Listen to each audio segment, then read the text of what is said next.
So you'll be straight. You want to elaborate on like some other things that may happen throughout the year? Well, really, I'll just get it to you from the start.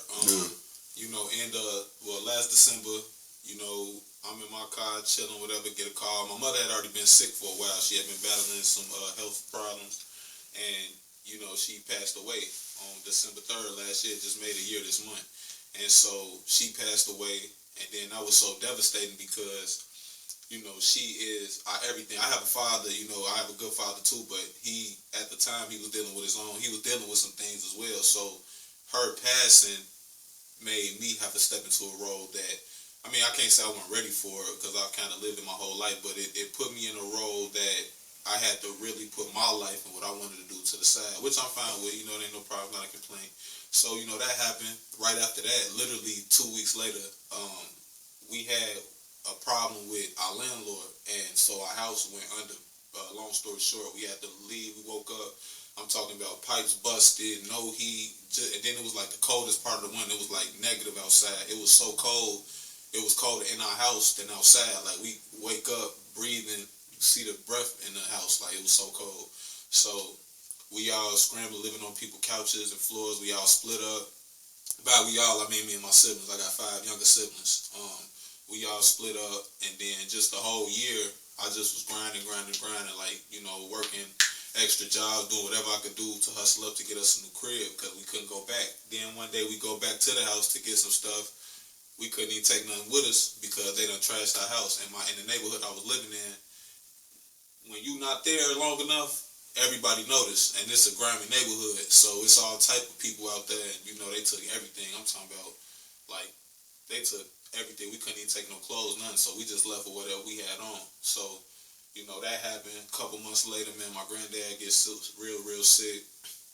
You know, he ended up passing away. Then, you know, right after that, you know, I had the car situation going on. You know, then right after that, you know, my father dealing with some health stuff and all of that. And, you know, thank God his ain't so severe and he coming out of it. But, you know, those like the big things. It's a bunch of little things, but I could be talking for an hour if I go like that. But just talking about big blows that were taken and with what I've been trying to do for myself, it's hard to balance out both. So I just told myself that I was going to, you know, finish out the year strong, you know, with my music and my art, but I knew I had to tone down just a little bit to do better for them. But now that, you know, now that we all good, we stable again, we come up out of it, we living back together, got a crib, everything cool, now I can push forward and really invest the effort and time that I would like to invest. Right. Yeah, that's decent. You know what I'm saying? So when you was going through all that, like, was you able to take time to actually like focus on your mental health, or you had to put that aside for your siblings, or like how what was going on with that? Honestly, first and foremost, I believe in God major. You know, I found him last year. You know, I had problems before, but I found him last year. So first and foremost, God has been my rock, my guidance, my strength, my everything. But yeah, I definitely would say that I didn't get much time to really think about how I felt. You know, as a man, sometimes your feelings got to get pushed to the side for the agenda, and I understood that. And honestly, in a way, that kind of helped me get through the grind, because if I would have been grieving or in that grieving journey, if I would have started that journey while I was in that grind, it could have made the process that much harder. But the grind was pushing me to such a limit that I couldn't think, that by the time I looked up, we was coming up out of it, and the mission was complete. And then this last month, I've been able to take some real time out and grieve and think about, you know, where I want to go, who I want to be, what I want to do. And so, you know, it's kind of a backwards process. I had to get the business handled, then take care of my mental, but it actually ended up working out. So to answer your question, I had to put my mental health to the side a little bit, but I work in mental health too, so I'm naturally okay with it. I know the type of things to cope and keep myself centered. So, you know, I worked on it how I could, but, you know, for the most part, I did have to push it to the side a little bit to get the agenda complete. Yeah, I know.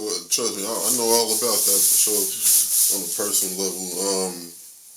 So as far as like your music, are you planning on putting a lot of that inside your music, or you putting a little bit at a time out?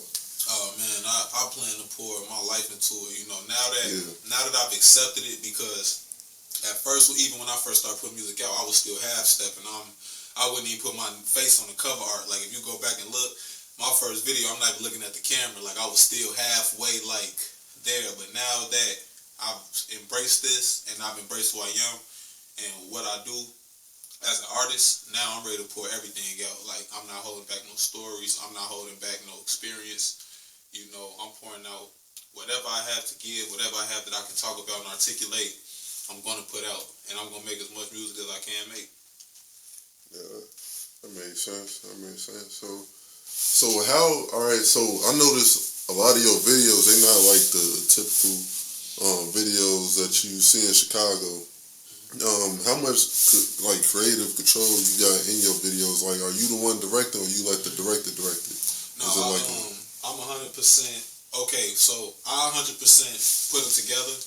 But then when I come together with my videographer, me and him, I have an intimate, a more intimate like network with my videographer. I work with him, like, so when we come together, as much as I put the plot and the concept together, what I want it to be, and then when I take it to him, I give him creative freedom on his end too. So when we shoot, it's like I'm here, he here, and then we like meet in the middle with it. So there's times I'm like, hey, let's do this and that way. Then there's times he may think of something, hey, let's try this. And me and him, we got real good chemistry. So between both of us, we able to come together. So, I mean, yeah, I come up with my plot, my concepts, my ideas and everything. But once I sit down with him and we talk about it, we try to dig even deeper into it. And I give him like a lot of creative freedom, even with the editing and stuff like that. Because, you know, I feel like why work with a videographer if he can't be one? Yeah, you know, yeah. Like I agree with that. I wouldn't work with a chef and tell the chef, hey, half teaspoon of cumin. You know what I'm saying? Like, no,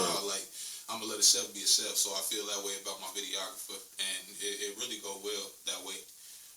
Oh, that makes sense because, like, even, like, with me, when I be shooting videos and stuff, sometimes, like, sometimes you'll get, most of the time, it's not even the rappers. It'd be, like, one of their homies or whatever. You always got that one director homie and, like, oh, see, what you should do is this right here, yada, yada, yada. And I be just looking like, you don't even know what you're talking about, bro. Like, that's not how you do that. Like, you know what I'm saying? Like, it's always that one person that think that they know more than me. I've been doing it for years, so. For sure.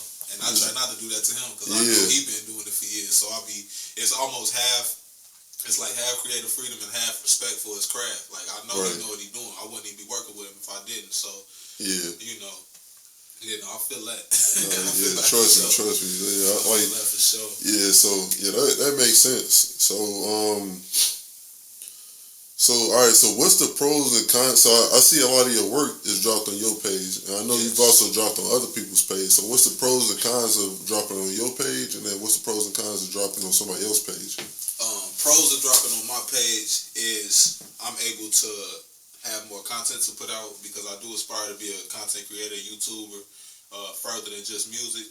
So the biggest pro is just me being able to get more and more content and learning how to post, how to pay attention to my visibility and my engagement. Like, just learning that side of this. And then the cons of it is that it's only my target reach, whoever I reach. And I don't have the biggest following. I don't have the biggest. I got some like loyal engagement and supporters though, but I don't have a real big outreach just yet. So that would be like the cons, like less eyes seeing my work. And then the pros of posting on somebody else's page is that it's more eyes, more different people, a whole different demographic, and I get a lot of times when other people post me, I get like new followers or new views and things like that. So that's good. But the cons to that would be, you know, the only con I really have is that it's not on my page. I'm not greedy, but with me trying to build up my content, you know, I would want my content on my page. But that would be the only con though. Nothing else about it really bothered me. Just besides it's not on my page for people to like, because I be liking when people bring my name up. You can just go to my page and see everything, and sometimes you got to work on other people's pages. They can't find it, or, you know, they don't even know it exists sometimes. So that'll be the only con, though. Yeah, that makes sense. That makes sense. I know. Like, even when I was doing some research and stuff, like, I could. So usually, I'm not gonna lie. Usually, when I type in people's names all these stuff do pop up on like it pop up they stuff on their page and the stuff on other people's page. Yeah, that's true. But with you, for some reason, like your stuff that's on other people's page, I had to do a little bit more searching and stuff. But yours, so your page actually popped up on the very top, which is actually rare too. Because I know usually when I work with people, it'd be like this person page, it'd be they video on this person page, they video on this person page, and another video on this person page, and then it'd be they page that pop up. I But yeah.